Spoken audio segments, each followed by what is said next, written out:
Hi guys, in this video I will show you how to create account on Signal Private Messenger.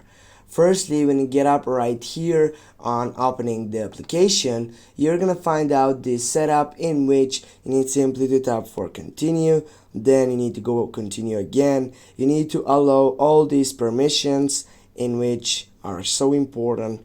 Here you need to add your phone number.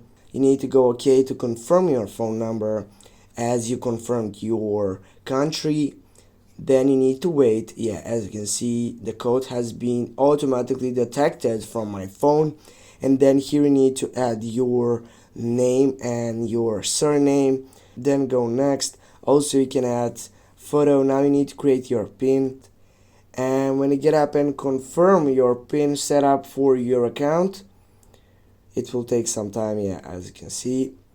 Then it will bring you right here in which, as you see, we have created account on Signal Private Messenger. Thanks for watching guys. Don't forget to hit that like and share the video. See you soon.